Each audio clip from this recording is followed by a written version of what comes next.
infant mortality. But the reason I really was going to stand up here was to talk about Friday and Saturday school board retreat. I tried to get invitations out by email to everyone. I'm especially hoping that you can attend, since they decided to schedule it at a time when I cannot attend. The past 4 that were canceled were all at times that I rearranged my schedule to be able to attend. So this one, in spite of knowing ahead of time that I couldn't, they asked me for times I could attend. I gave them hours and hours and hours. They said, oh, you gave us 2 hours. I said, no, that's 14 hours. Look at the AM and the PM on there. 14 hours on this day and this day and this day and this day and this day and this day. And They, you're referring to the school board? The remainder of the school board. So I'm hoping that a whole lot of people can attend. They'd like an RSVP for the meals that are going to be served. I think there are 3 of them. But at any rate, I hope you can attend and find out what happens and tell me, since I am unable to be there. We got an invitation? Yeah. Thank you very much. And tell them that I don't want to use that towards the kids' education. Save the money. Yeah, that's I say that kind of thing all the time, but they don't listen to me.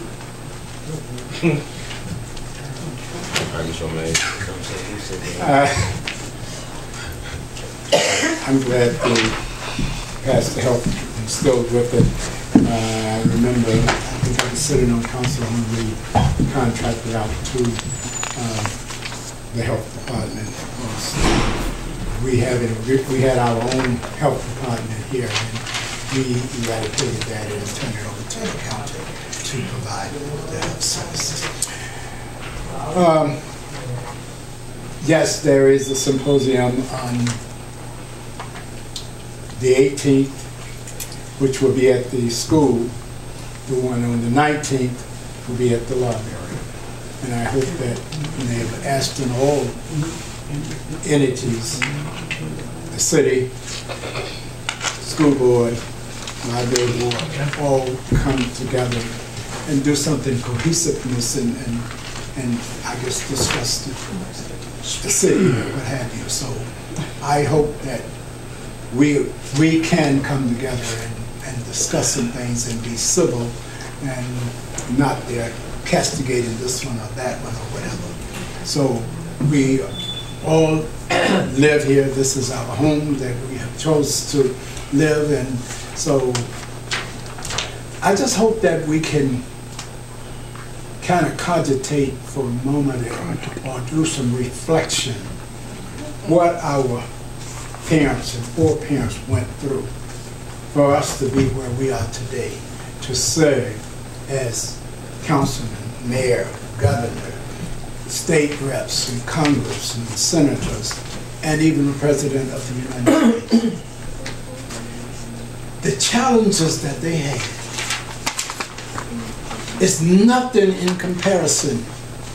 I mean, the challenges that we have now is nothing in comparison what the challenges that they faced.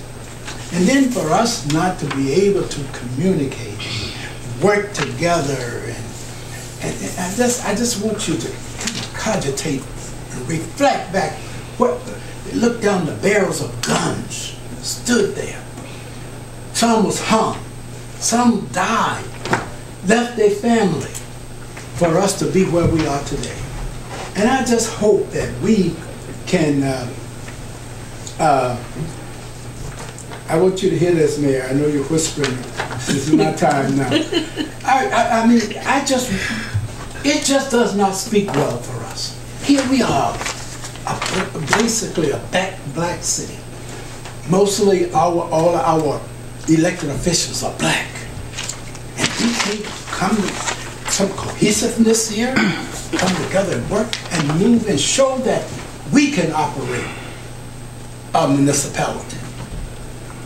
We should be a beacon. Others come to want to emulate. But that's not the case here. And I just hope that we get it together. Thank you. Parker. Hello, everyone. John Parker, 1257 East 135th Street.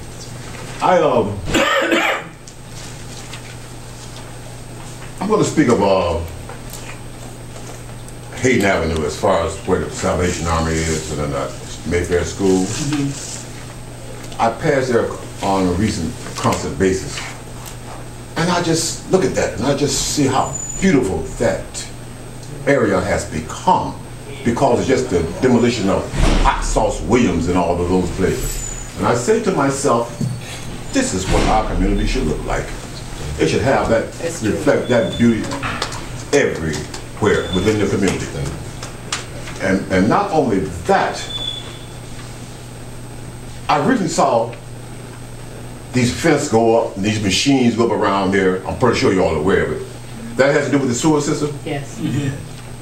That has to do with sewer? Yes, Okay. North Part Sewer District, yes. Okay, so that will exist for A long time. a long time.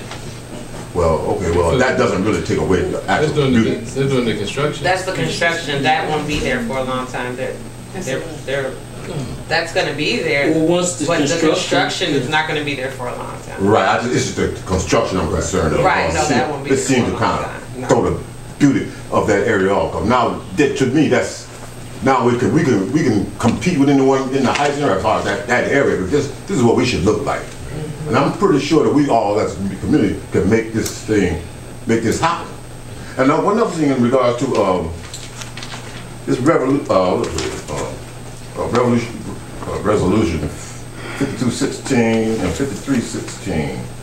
What is the criteria or responsibility of the persons that that you're turning this land over to for $100?